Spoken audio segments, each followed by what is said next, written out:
નમસ્કાર વિદ્યાર્થી મિત્રો, આજે આપણે ધોરણ 9 ના લેક્ચર નંબર 8 જે આપણું ચેપ્ટર ચાલે છે સંખ્યા પદ્ધતિ, એમાં લાસ્ટ લેક્ચરમાં આપણે અસમય સંખ્યા વિશે માહિતી મેળવી હતી અને આપણે વાત થઈ હતી કે ભાઈ અસમય સંખ્યાઓનો ટોપિક તમને બધી જગ્યાએ કામ આવવાનું છે. 10મા ધોરણમાં પણ તમને બેઠો બેઠો એનો ઉપયોગ આવશે અને ત્યારે તમે 10માના લેક્ચરો જોશો ત્યારે પણ તમને આ લેક્ચર આ ટાઈપનો જોવા મળશે. હવે ત્યારે આપણે વાત થઈ હતી કે નેક્સ્ટ લેક્ચરમાં આપણે અસમય સંખ્યાને સમય સંખ્યામાં કેવી રીતે ટ્રાન્સફર કરી શકાય, ફેરફાર લાવી શકાય, એના વિશે ભણવાની વાત થઈ હતી. તો અસમય સંખ્યાને સમય સંખ્યામાં લાવવા માટે જે પદ્ધતિનો ઉપયોગ થાય એ પદ્ધતિ છે સમયીકરણની પદ્ધતિ. એ પદ્ધતિને કહેવાય સમયીકરણની પદ્ધતિ. સમયીકરણ કરવું એટલે શું? તો કે અસમય સંખ્યા જે હોય, જે અસમય સંખ્યા હોય એને સમય બનાવવાનો પ્રયત્ન કરવો, અસમય સંખ્યાને સમય બનાવવી. હવે અહીંયા અસમયમાંથી સમય બનાવવા માટેના ટોટલ 2 પ્રકાર છે. કેવી રીતે? તો કે તમને 2 વસ્તુ આપેલી હોય, સમીકરણ ટોટલ 2 રીતે જોવા મળે કે ભાઈ એક જ સંખ્યા હોય અને એનું સમયીકરણ કરવું હોય, એક જ અસમય સંખ્યા અને 2 સંખ્યાઓ આપેલી હોય, 2 સંખ્યા અથવા કૌંસમાં આપણે એને કહી દઈએ 2 પદ. આ એક જ પદ અથવા સંખ્યા, કાં એક પદ આપ્યું હોય અથવા તો 2 પદ આપેલા હોય, એટલે 2 સંખ્યા અથવા તો અસમય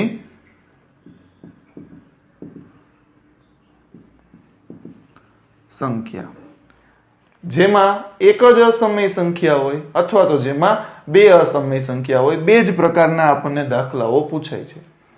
તો જો એક જ અસમય સંખ્યા હોય એટલે કે ધારો કે તમને આપી દીધું કે ભાઈ 1/√5, તો છેદની અંદર વર્ગમૂળ વાળું પદ આપ્યું અને કેટલી પદ છે? તો કે એક જ પદ છે. હા, એક જ પદ છે અને આનું સમયીકરણ કરવું છે. તો કેવી રીતે થાય? બહુ જ સરળ. જો એક જ પદ આપેલું હોય, એક જ પદ આપેલું હોય તો એ પદ વડે ગુણાકાર અને ભાગાકાર કરવાનો.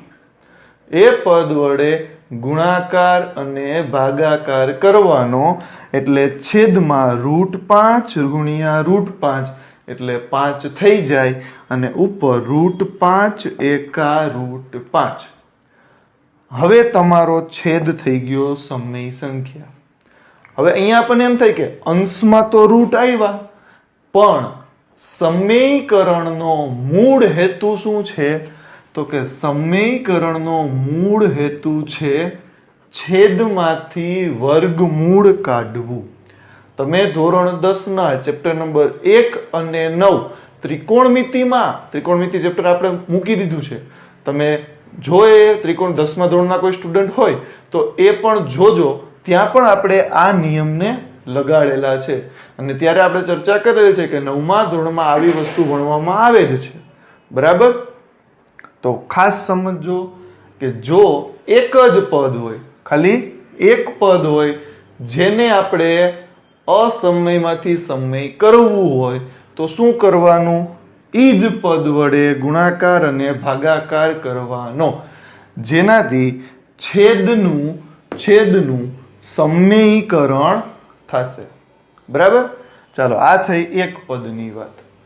હવે હોય ધારો કે 2 સંખ્યા અથવા તો 2 પદ, એટલે કે તમને આવી રકમ આપી દીધી હોય કે 1/2 ઓછા √3.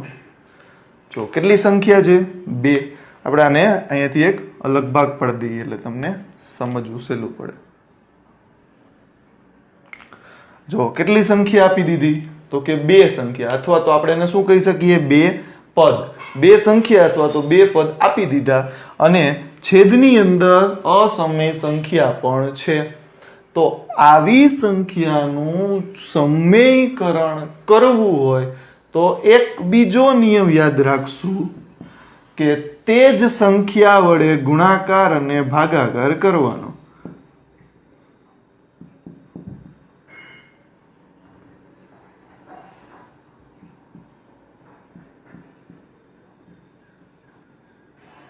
તે જ સંખ્યા વડે ગુણાકાર અને ભાગાકાર કરવાનો. નિયમિત આમાં શું હતું? તે જ સંખ્યા વડે ગુણાકાર ભાગાકાર કરવાનો.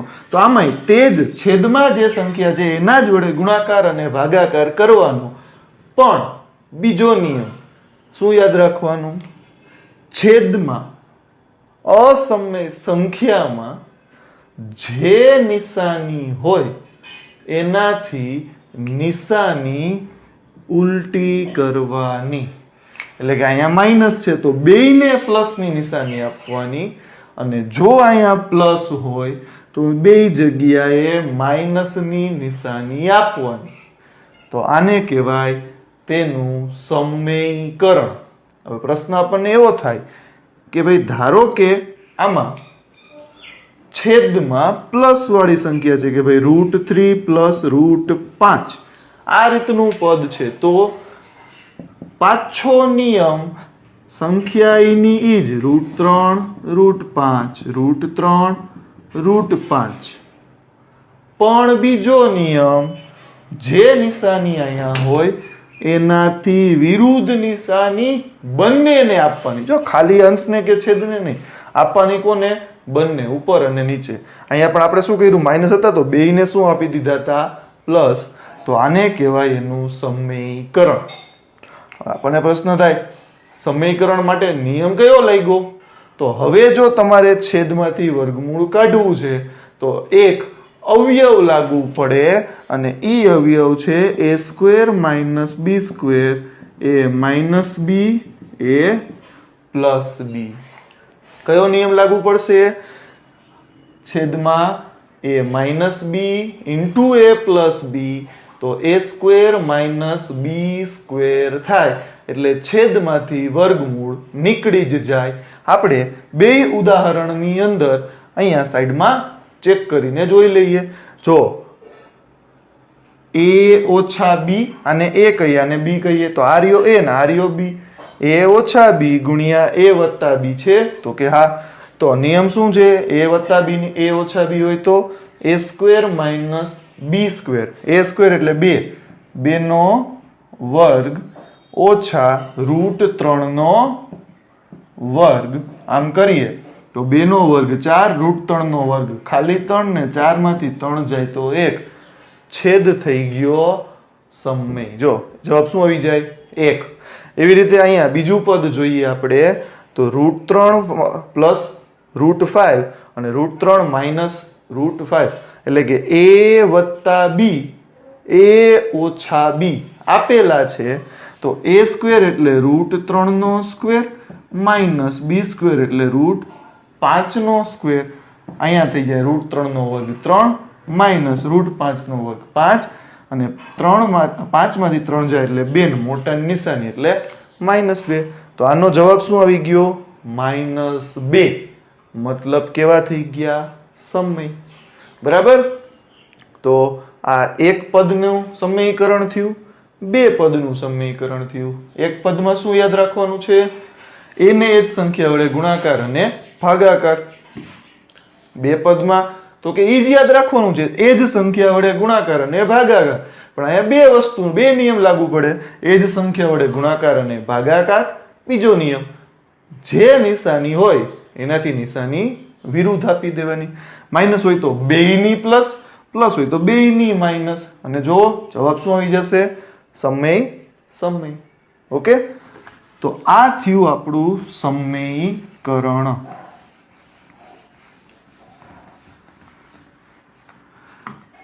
હવે આપણે સ્વાધ્યાય 5.1 નો પહેલો અને બીજો દાખલો અહીંયા જોવાનું છે. પહેલાની અંદર પણ 5 દાખલાઓ આપ્યા છે, બીજા દાખલાની અંદર પણ 5 દાખલાઓ આપ્યા છે. જેમાં પ્રશ્ન એવો છે કે સમય અને અસમય સંખ્યામાં વર્ગીકરણ કરો કે આમાંથી કઈ સંખ્યા સમય છે ને કઈ સંખ્યા અસમય છે, એમાં વર્ગીકરણ કરવાનું છે. એક બીજા દાખલાની રકમ આપણે અહીં લખી નાખીએ પાછી. બીજા દાખલાની રકમ છે 3 + √23 -√23. ચાલો, તો આટલી વસ્તુ આપણે કરવાની છે. તો સૌથી પહેલા પહેલી રકમ જુઓ, 2 - √5. યાદ કરો અગાઉનો લેક્ચર, સમય માઇનસ અસમય, તો જવાબ શું આવે? અસમય સંખ્યા. આપણે વાત થઈ હતી કે એક સમય સંખ્યા છે ને એક અસમય સંખ્યા છે ને એની બાદબાકી તમારે કરવી છે, તો જવાબ ફરજિયાત શું આવે? અસમય સંખ્યા. આને આપણે શું કહેવાય? અસમય સંખ્યા. કારણ કે સમય અને અસમયની બાદબાકી થઈ શકતી નથી. 2 માંથી √5 બાદ ન થાય.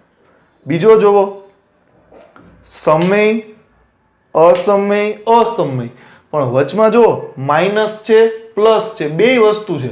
તો પહેલા આપણે કાઉન્સ કાઢીને સાદું રૂપ આપવું પડે. એટલે કે આપણે કરી શકીએ 3 + √23 -√23. તો અહીંયા તમે જુઓ +√23 ને -√23 શું થઈ જાય? તો કે 0. અને 3 + 0 એટલે જવાબ શું આવે? 3. તો આ સંખ્યાને કેવી ગણવી પડે આપણે? સમય સંખ્યા.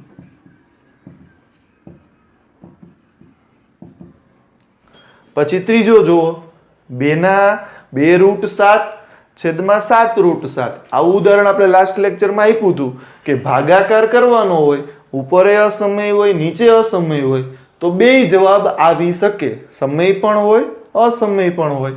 એટલે કે તમે જુઓ 2√7 ના છેદમાં 7√7, જેમાં √7 ઉડી જાય તો જવાબ આવે 2/7, જે આપણી કેવી સંખ્યા થઈ જાય?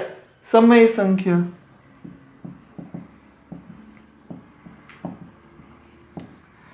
પછી જુઓ ચોથો દાખલો, 1/√2. 1/√2. હવે જો સમયકરણ કરવું હોય, ધારો કે અહીંયા સમયકરણ કરવું હોય, શું કરવું પડે? √2 વડે ગુણાકાર અને ભાગાકાર. પણ અહીંયા આપણને એવું કરવાનું કીધું નથી. આપણને કીધું છે કે ભાઈ આ સંખ્યા છે એ કેવી છે? સમય કે અસમય? તો ઉપર સમય છે, નીચે અસમય છે. પણ જો કઈ ઉડતું નથી, માટે એને આપણે સમય સંખ્યા કહી શકતા નથી. તેથી આ સંખ્યા છે અસમય સંખ્યા. પાંચમો દાખલો જુઓ, 2π. યાદ કરો આપણે વાત થઈ હતી, પાઈ કેવા છે? અસમય. પાઈ અસમય છે. પાઈ પોતે અસમય છે, તો પાઈ ની સાથે ગમે એનો ગુણાકાર કરો, જવાબ શું આવવાનો છે? અસમય જ. તેથી 2π પણ અસમય છે. પાઈ પણ અસમય હોય તો પાઈ સાથે પછી કોઈ પણ નો ગુણાકાર કરો તો એ સંખ્યા કેવી થતી જાય? અસમય. કારણ કે પાઈ ની કિંમત 3.1428 તમે આગળ વધારતા જાવ તો એ અનંત સુધી એનું પુનરાવર્તન થાય છે. પણ કેવું થાય છે? અનંત અનાવૃત. રેડી? ચાલો હવે આપણે લઈ લઈએ આનો મેઇન દાખલા નંબર 2. ચાલો હવે જોઈએ મેઇન દાખલા નંબર 2, જેમાં આપણને એવું કીધું છે કે સાદું રૂપ આપો, અને આવા 4 દાખલા આપણને આપી દીધા. તો અહીંયા તમારે અવયવના નિયમો લગાડવાના છે. જોતા જઈએ જે નિયમ આવતો જાય એ લગાડશું. જો અહીંયા બે પદ છે, બે અલગ અલગ છે. 3 + √2 અને 2 + √2 બે અલગ છે. તો આપણે અહીંયા એવું કરી શકીએ, આ 3 ને આખે આખો કૌંસ આપી દઈએ, પછી √2 ને આખે આખો કૌંસ આપીએ. એટલે કે આપણે આવું કરી શકીએ 3 × 2 + √2 પ્લસ √2 × 2 + √2. હવે આ 3 છે એ બેયને મળે, 3 દુ 6 અને 3 × √2 એટલે 3√2. પછી આ √2 બેયને મળે તો √2 × 2 એટલે 2√2 અને √2 × √2 એટલે ખાલી 2. પછી જો સમય તો એનો સરવાળો થાય 6 + 2 એટલે 8.